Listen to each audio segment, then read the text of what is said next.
as we continue now with our study of Genesis and look at chapters 39, 40, and 41, we find the part of the story of the sojourn of Joseph when nobody else in his family is involved in the struggle.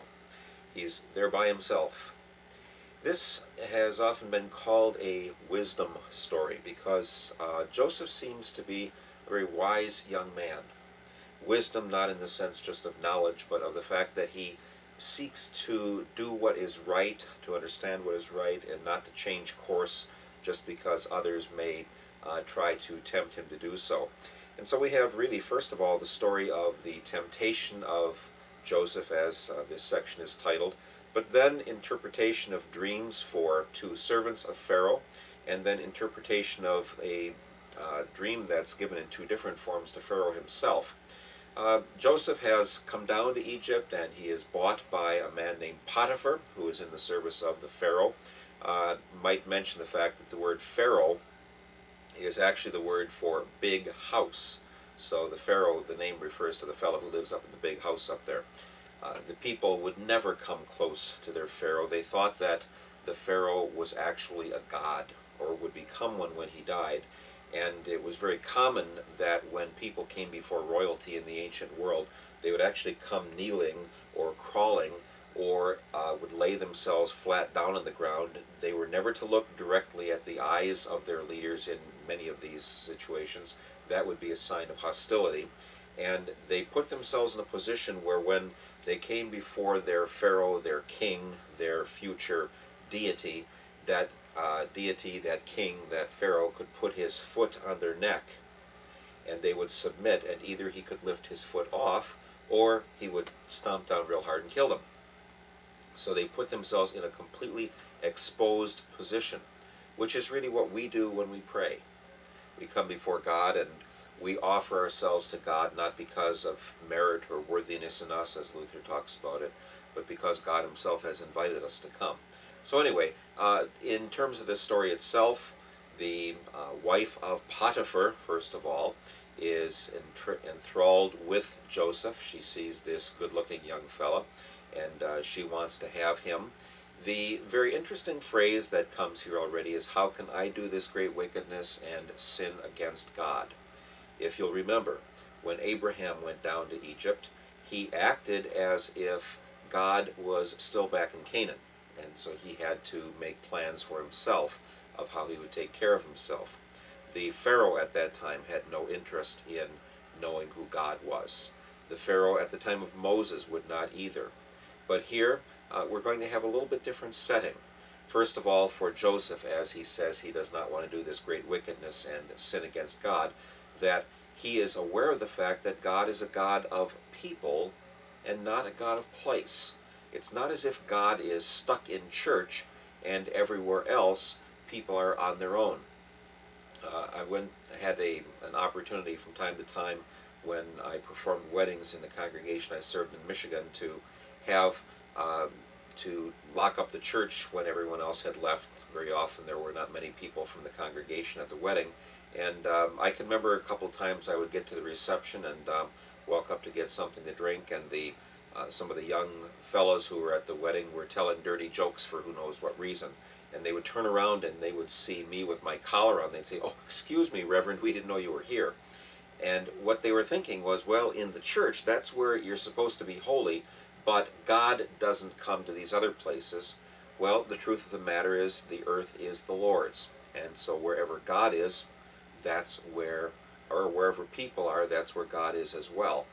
The people wouldn't always think that way, but Joseph is at least aware of the fact that he would be sinning against God by taking another man's wife and having sex with her, particularly, of course, since he himself was not married either, and the chance for that was probably not very good, and he would certainly get in trouble, and he knew that if he would have sexual relations with her. Well, the spurned woman, the phrase, hell hath no fury like a woman scorned, comes true here in a way as well. He runs away so fast that he leaves his robe. You got to wonder about this poor fellow Joseph, because he always seems to be losing his coat. He had this coat with long sleeves, and that gets taken away from him, and now he loses his coat again. Um, the poor fella, he just can't seem to keep a coat on his back. But anyway, he gets caught for this. One must wonder whether or not Potiphar really did not believe Joseph. Because what would keep a very powerful, important official from killing a slave?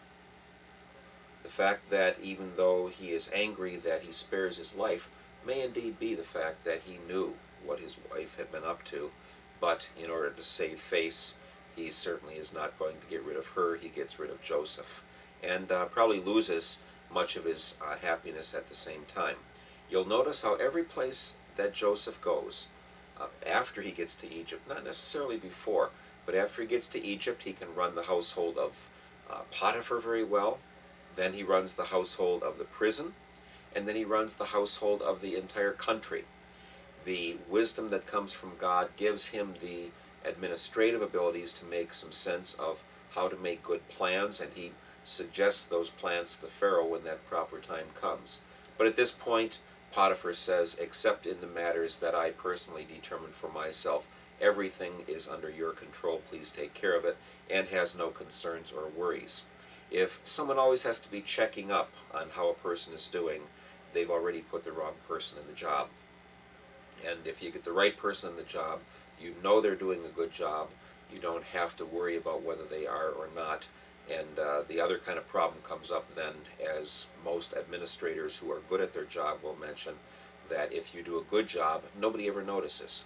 They only notice when things aren't going well. So Joseph now, poor fellow, gets thrown into prison, and not long after that he gets elevated to a very important role there in that prison. We should probably not think of these as places that had bars and like what we would think a modern prison would be. What it looked like we're really not sure, but this is a royal prison, and in some of the prisons in the ancient world, and I'm talking about a much later time now, even at the time of Christ, it was said that unless family members brought people food, they would simply die there. So there was no obligation to feed them. Somebody must be feeding Joseph because he obviously has no relatives nearby. Well, the butler, who is in charge of the wine, and the baker in charge of the food, are in trouble with the Pharaoh, and so he throws them into prison.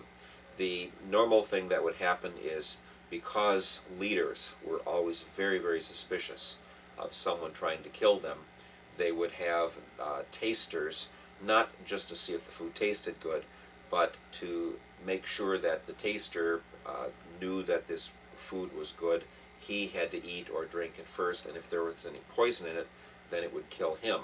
So the fact that the butler has the dream about the grapes obviously says that he's in charge of the wine, and he has these 3 clusters of grapes, and then the grapes get squeezed out into the cup, and he remembers that dream the next morning. And the baker, that there are 3 containers for bread, and the top one then the birds eat from. Well, these 2 dreams then, the dream that each of them have, for us, when we wake up in the morning, we might say, I had a bad dream, or I was really having a nightmare last night, or whatever, and we don't make too much of it. Some psychologists and psychiatrists will probe the meaning of dreams and what deep-seated emotions we have. In the ancient world, a dream was always thought to be from the deity, from the god of the region, something that would help this person know what was going on, what was going to happen in the future. And we notice that there are times that Abraham has had dreams, and of course Joseph himself had the dreams of his family bowing down to him sometime in the future, and he was dismissed at that point. And that's another aspect of being a wise individual, is one who can interpret the different messages that come from God, assuming in the ancient world that all dreams were messages from the deity. So Joseph interprets the dreams for these 2 fellows, and again there's a play on words here, because the first one, it says that you will be elevated, your head will be raised back to its position, meaning you'll be put back in the position that you once served, and you'll be squeezing out the grapes for the Pharaoh again. The other fellow, it says, well, you're going to be raised in position as well. You're going to be stretched on the end of a rope, And so 3 days later, on the Pharaoh's birthday, he brings his butler back and he hangs his baker, and then they would be just left to hang, and then the uh, birds that would hover around and wait for a person to die, then they would come and they would pick the bones clean. So again, the interpretation of the dreams comes true. Joseph pleads with this butler, please, when you get back to your job, would you please remember me? And he promptly forgets. He There was nothing to him. He'd had that happen anyway, whether the dream would have been interpreted, and it's no skin off his nose if this fellow is still in prison. So we're told for 2 whole years then, Joseph stays in prison, and then the butler remembers Joseph only when Pharaoh has these dreams, the dreams about the cows and the grain. We certainly can assume that there have been cases of very, very gaunt and thin cows, and sometimes we'll see malnourished animals on television that are shown as someone is arrested for cruelty to animals, with very, very bad looking animals, or even some that have died. But to think of thin, tiny, shriveled up grains of, or kernels of wheat or coming and swallowing others up, that's a little bit more than what we've ever seen, except maybe in cartoons where they come up with such things. But the fact that it's happened twice is suggested as the sureness, that the certainty is there because it has happened 2 times. Pharaoh has summoned Joseph to come and interpret the dreams because no one in his kingdom can do so. And at that time then, this one little comment about the fact that Joseph shaved himself. In the ancient depictions of the peoples from different countries, those who came from the region around Canaan, and the Egyptians called the land of Canaan Retenu, R-E-T-E-N-U, and there were people called Sashu who would live around there, people who were kind of wandering and nomadic people as well who were mentioned in the area. They all had beards. So you can quite easily tell people from other countries in Egypt because the Egyptians are clean shaven, except maybe for a little goatee or something like that. And so before Joseph comes before the Pharaoh, he shaves and gets himself presentable as Egyptian to Egyptian. You'll notice, because of the fact that Joseph can come and then rise in power as he interprets this dream, that something's a little bit different. And historically, what's different about all this is probably during the time of what's called the Second Intermediate Period. The Egyptian history goes back to about 3100 BC, and it's called the Old Kingdom, and then there's the First Intermediate Period. The Old Kingdom is when the pyramids were built, and then the Middle Kingdom is the time that comes after that, and the Second Intermediate Period is the time that we're in now with Joseph, and then the New Kingdom era is when they really go great guns in terms of exports and all of that. And the Israelites will not be building pyramids, they will be building store facilities, big grain elevators for the disbursement throughout the Mediterranean region. So this is the Second Intermediate Period. These Hyksos, and the name is spelled Hyksos, the Hyksos came from eastern Turkey, and they had learned how to train horses to be hitched up to chariots. Till then they probably had pack animals that would haul weapons into battle, but the Hyksos learned actually how to use the chariot as a means of war, kind of a very early kind of tank, as it were. And when they came down along the region, down the Mediterranean, and took control of Egypt from the native Egyptians, then everybody was a foreigner. I've noted through various studies of the history of the time periods that I teach something about, that almost every new era in history is really a new era in the history of armaments and warfare and battles and tactics and weapons and such. And here's a very, very good case of that. If you can teach a horse how to obey as you're going into battle against people on foot, then you really have a great superiority militarily. And so the native Egyptians went south, went into Upper Egypt, and they will come back at the time of a man named Ahmose and Tutmose then.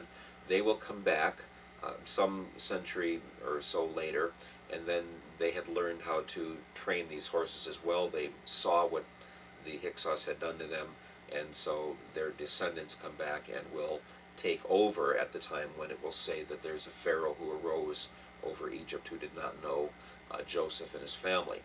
But back to this part of the story, Joseph is now put in charge because the Pharaoh says, obviously this man knows an awful lot. He has God on his side. He has perception. Note how there isn't a question. I wonder whether maybe you understood it wrong.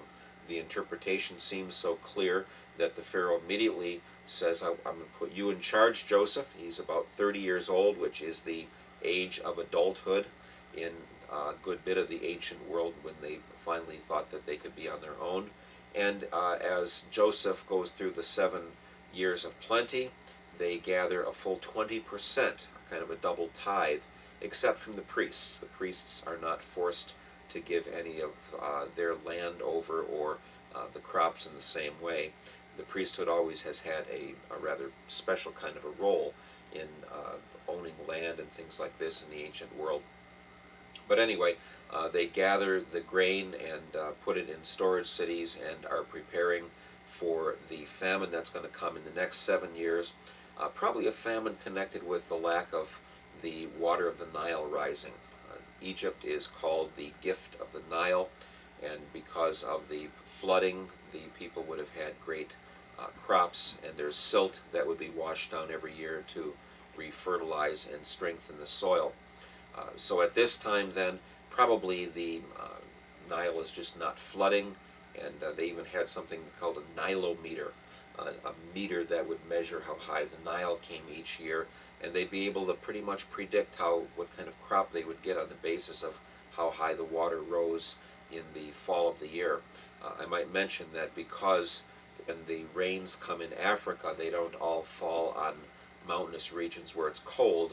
The flooding of the Nile takes place in the fall, whereas the Tigris and Euphrates, which is up around, that flow in and around Iraq, the moisture falls as snow up in the Caucasus Mountains and in that region of the southern part of south of Russia, and so that will not melt until the next spring. And so you have different New Years depending on whether the Egyptians are in control or the Mesopotamian peoples are in control. So you have a New Year that can begin in the fall of the year, and also a New Year that can begin in the spring, obviously tied to the raising of the crops. So Joseph is put in charge. Right after this, we're going to find his brothers have to come down like everyone else in the world did. But there's also a little hint that goes all the way through these stories that God's with Joseph, and that is perceived, and those who bless him themselves will be blessed. This comment from way back in Genesis 12, those who bless you I will bless, those who curse you I will curse, and through you there will be a blessing to all nations. Obviously, many more people are spared and saved and given some food because of this forethought of Joseph in interpreting the dream, and thousands, maybe millions of people were able to stay alive because that food had been stored up, and they were very careful since they needed 14 years food with only 7 years of the crop. As we continue, we are reminded once again that God is watching over his people wherever they are, and that there are no sacred or holy places, but that everywhere where God sees his people, that's where he dwells with them, and finds ways to guard and protect them and give them strength in the times that they have to face. In some ways, every one of us is a new Joseph, one who sees certain things come in life that we do not want, and turns of life that we are not happy with, and yet God says, I am with you even in those. And it does not take long in Joseph's case, where God watches over him and elevates him to a very important position. May we remember that as we continue our study at this time. God's continued blessings to you. Thank you.